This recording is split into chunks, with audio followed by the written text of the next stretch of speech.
Eh bien bonjour Saigon, alors aujourd'hui petite vidéo sur un trajet tout simple, le trajet que font beaucoup de voyageurs, Saigon-Phnom Penh. Donc j'ai décidé de choisir les limousines Meko, donc c'est un nouveau service qui est en place depuis 8 mois, 9 mois je crois maintenant. Donc ce sont des limousines directes, donc 220 km de Saigon à Phnom Penh, donc c'est parti, suivez-moi. L'office et salle d'attente. Avec air conditionné, toilettes, etc. C'est plutôt sympa. Vous avez le staff juste derrière. Je m'enlève sourd. J'ai une place en fait, non pas un siège VIP, mais juste à l'avant, à côté du chauffeur, puisqu'il n'y avait plus de place. Le capitaine vient prendre place. Come on you. On a une petite bouteille d'eau et 2 petits gâteaux en fait pour la route, donc c'est assez sympa. Pour info, le bus ne démarre pas du district 1, donc du côté de Pangulao, mais on est dans le district 10. Donc un petit peu plus au calme que de la cohue touristique. Je sais pas si vous pouvez voir, il est exactement 13h29 et nous partons. Donc départ de Saigon. Donc dernière vue de la ville avant de se diriger vers la frontière. Il y a une 60aine de kilomètres pour info. Hein. Hello. Le chauffeur qui vous dit bonjour, come on. Et donc on est parti, direction la frontière. Donc là je vous montre quelques vues de la ville que j'adore énormément. Tous ces vieux quartiers, c'est l'âme en fait de la ville. Hein. Tout ce qui est tours, trucs modernes, condos, etc. Aucun intérêt comme un peu partout. C'est des trucs aseptisés. Franchement, pas top. Je préfère en fait ces petites navettes où on est qu'une dizaine de personnes maximum. Parce qu'on perd beaucoup moins de temps déjà à la frontière. Et généralement, c'est un petit peu plus rapide que les gros bus, quoi. Donc, je répète, la compagnie Meko, je vous donnerai de toute façon le lien dans la description, bien entendu. Énormément de trafic. Donc, Saigon, enfin, de son nom écrit Ho Chi Minh, comporte entre 9 et 10 millions d'habitants. Et avec son agglomération totale, en fait, on a entre 13 et 14 millions d'habitants. Donc, c'est vraiment énorme, quoi. Hein. Pour comparaison, au Cambodge, on est à peu près à presque 18 millions d'habitants, quoi. Donc 2,5 millions à Phnom Penh.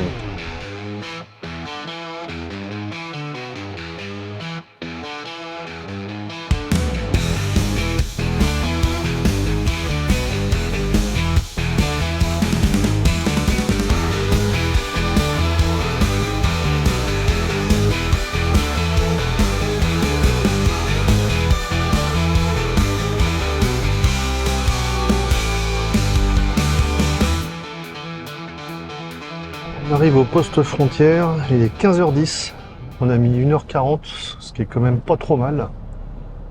Donc là tout le monde va devoir descendre et présenter son passeport. Je pense que je vais devoir aussi couper la caméra à un moment. Bon, il y a d'autres bus, donc obligatoirement il va y avoir un petit peu de monde à faire la queue. Chose très très intéressante, en fait que vous soyez dans le sens Phnom Penh ou dans le sens Saigon, quelle que soit la compagnie de bus, en fait, on prend votre passeport en charge au départ. Et en fait, ce sont les employés de la compagnie qui vont remplir les cartes d'admission et de sortie de chaque pays. Ce qui fait que ça évite de perdre du temps. On n'est pas en train de courir après un stylo, parce qu'avoir un stylo en 2025, c'est devenu quelque chose d'assez rare. Donc en fait, tout le monde s'occupe de ça et c'est vraiment top. Donc voilà, on va pénétrer à l'intérieur du poste et à mon avis, je vais me faire allumer sous peu avec la caméra. Ah, ok. Where I can put... Ok, come on.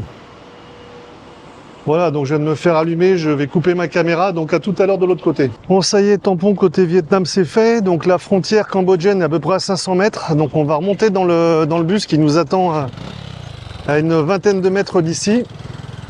Pour ensuite passer devant les autorités compétentes Khmer. Pour l'instant, ça a pris 7 minutes. Très exactement, d'où l'avantage d'avoir un petit bus, puisqu'en fait là on est 9, donc il appelle les gens les uns après les autres, et ça prend vraiment très peu de temps. Voilà, donc il y a pas mal de camions, pas mal de fret en fait qui circulent du Vietnam vers le Cambodge et vice versa. Vous pouvez apercevoir le poste frontière donc de Ba Viet. Nous arrivons à Ba Viet. Bon, je fais quand même gaffe avec la caméra.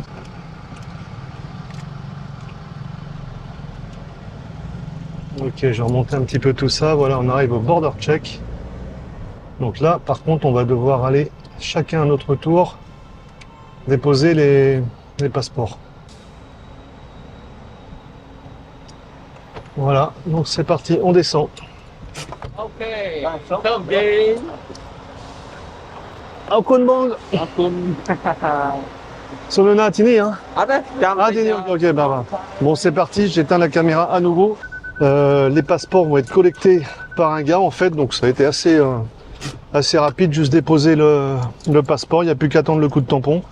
Et ensuite, on arrive donc au Cambodge, dans la province de Svay Rieng. Pour l'instant, on est sur un timing de 13 minutes entre l'arrivée à Mok Bai et la quasi-sortie de Bavette. On a attendu une petite dizaine de minutes les passeports côté Cambodge. Il est 15h40, donc en fait, la traversée de la frontière a pris uniquement 30 minutes, ce qui est plutôt pas trop mal vu le trafic aujourd'hui. Et la ville devant nous, donc la ville de Bavette, comme j'expliquais précédemment, qui a vu sa population augmenter énormément ces dernières années, un petit peu avant le Covid, avec la construction de casinos par les Chinois. Pour moi, juste une ville de passage, jamais eu envie d'y passer une nuit. Hein. Donc province de Svay Rieng, direction Phnom Penh, 148 km. Il y a un Patak Ouest là aujourd'hui sur la route, une file pas possible.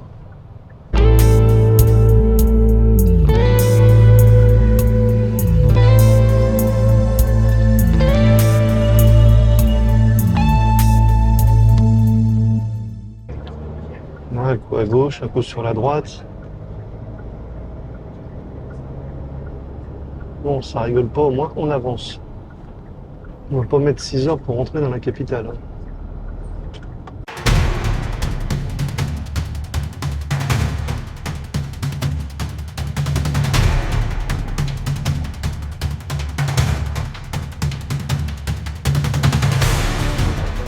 C'est un sacré rodéo sur la route.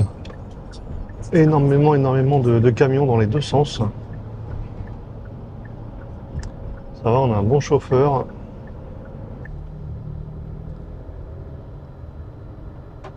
Ah, c'est hallucinant.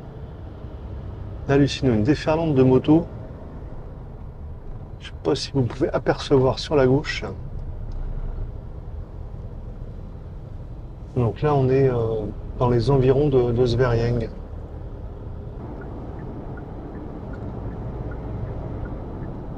Donc là, tous les ouvriers qui sortent de la zone industrielle pour rejoindre le centre de la ville et rentrer chez eux. On vient d'avoir un appel micro, petit arrêt de 10 minutes hein, dans un point resto-route, toilette, pipi room, tout ce que vous voulez. C'est le point. Il y a même des stands de restauration. Riz, poulet, porc, etc. Vous avez des soupes. Vous avez un peu de tout en fait. Hein. Et des sandwichs au pâté. Et là, on a quelques petites Nam Pao. Et il est 17h15. Donc on est à peu près environ à 80 km encore de la capitale.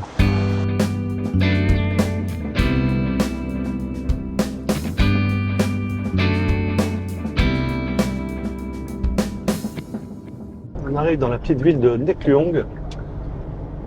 Et Nek Luong, on va s'engager donc sur le pont pour traverser le Mekong. Voilà, donc le pont de Nek Luong qui enjambe le Mekong, donc ouvert à la circulation au trafic en 2015. 4 ans de travaux pour achever ce pont. Et gain de temps précieux puisqu'avant en fait il fallait traverser par bateau, par bac. Et selon la période de l'année, on pouvait attendre des fois jusqu'à 1 heure un bateau pour se rendre de l'autre côté sur l'autre rive. On va pas voir grand chose malheureusement sur le Mekong.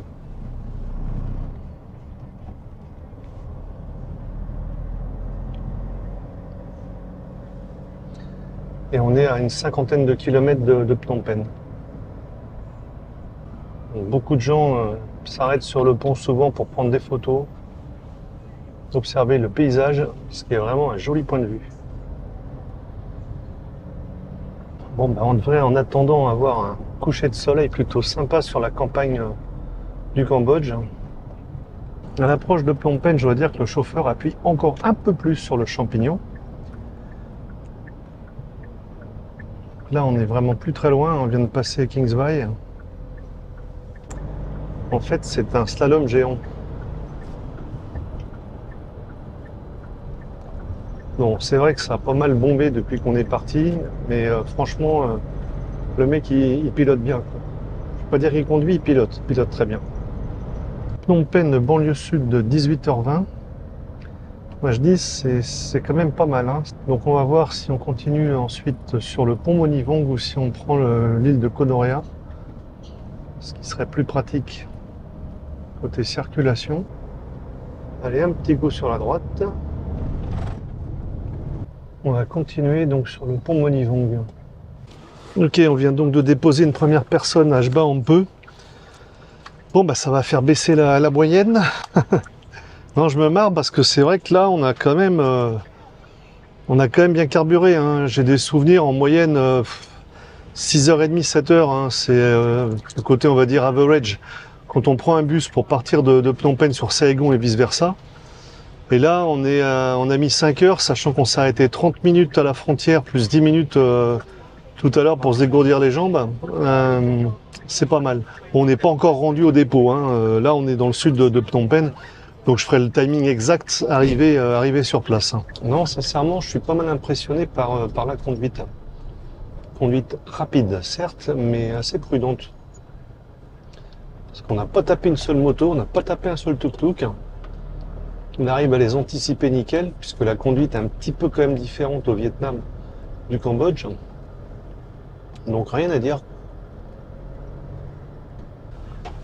Voilà, nous empruntons le pont Monivong et au timing, il est très exactement 18h30. Donc, exactement 5 heures qu'on a quitté Saigon. Voilà, la nuit tombe sur Phnom Penh. Vous pouvez apercevoir sur ma droite. Bon, là, on va faire un deuxième arrêt. Donc, ça va encore faire baisser la moyenne. Non, ça va, apparemment les gens ont leur sac avec eux, il reste 2 valises pour récupérer derrière.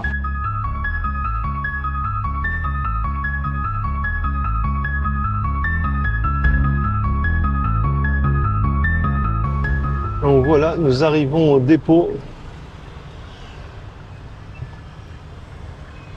Au dépôt des bus Meko.